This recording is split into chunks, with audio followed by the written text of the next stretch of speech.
Yang jadi pertanyaan,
bahwa tidak ada yang benar-benar abadi.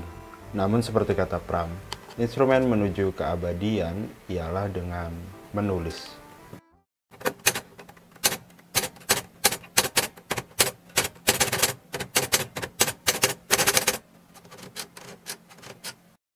Kalau dilihat dari sejarahnya, menulis merupakan kemampuan tertua di dunia. Ada juga yang bilang menulis merupakan transformasi budaya komunikasi dari yang sebelumnya hanya bergaya oral atau dari mulut ke mulut, kemudian sampai kepada tradisi tulisan.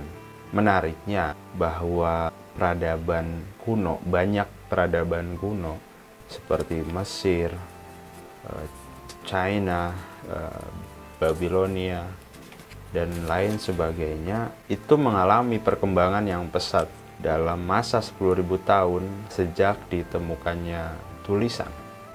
Hal mana itu merupakan lompatan yang cukup besar ya. Karena jika dilihat dari zaman sebelumnya, ya misalnya zaman batu yang membutuhkan 2 juta tahun lamanya untuk berkembang ke tahap atau kepada level peradaban yang baik. Dan berkembang pula bentuknya. Misalnya nih, pertama ada tulisan bergaya gambar gitu, terus bergaya rumus, ada juga tulisan bunyi, dan sampai dengan bergaya alfabetis yang kemudian kita gunakan sekarang.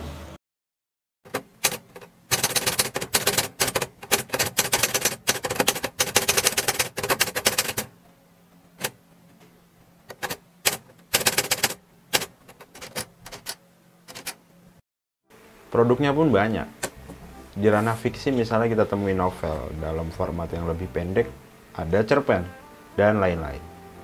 Di ranah non-fiksi, ya lebih banyak pula, misalnya disiplin ilmu tertentu, atau temuan baru, dan lain-lain.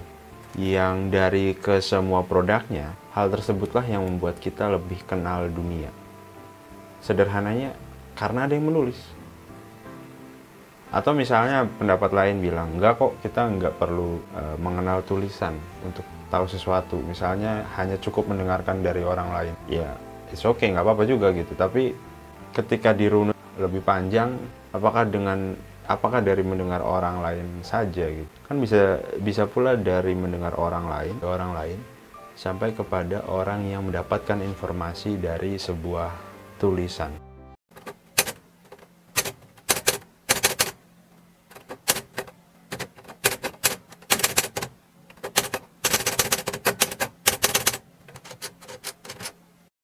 Dari kemapanan di banyak aspeknya, gue cukup yakin bahwa menulis itu merupakan hal yang sangat-sangat penting dan merupakan aspek paling pokok di banyak hal. Berbicara alasannya apa? Bisa aja misalnya kita bilang, menulis adalah sebuah perjalanan, merekam sejarah. Ya, tapi kita nggak mau sefilosofis itu juga sih. Namun di sisi lain, menulis adalah hal yang pokok. Misalnya untuk membuat konten ya kita perlu ada yang menulis gitu. atau yang lebih pasti ya, misalnya tugas sekolah, tugas kuliah, ya nggak jauh-jauh dari kegiatan tulis menulis gitu. Sehingga boleh dikatakan menulis juga merupakan bagian dari wajah kecakapan kita dalam berpikir.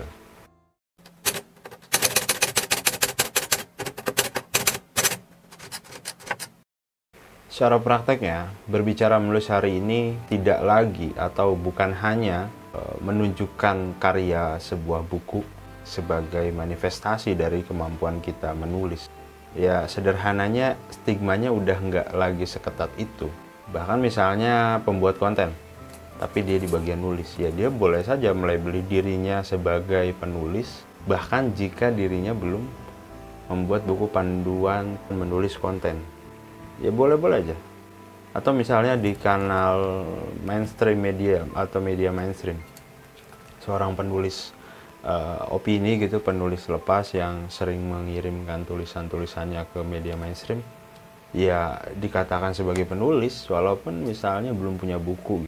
Tapi ya berbicara produk atau karyanya gitu ya, memang di tahap sampai bisa bikin buku merupakan hal yang baik sih.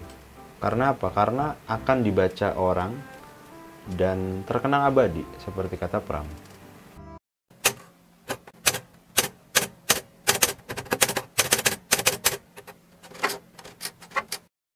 Ada satu perumpamaan yang sangat menarik. Bunyinya begini. Menulis itu ibarat buang air besar. Layaknya kita setelah makan butuh membuang kembali isi dalam perut kita agar tercipta siklus yang sehat. Maka menulis adalah tentang menciptakan siklus yang sehat bagi otak ataupun pikiran kita setelah kita membaca.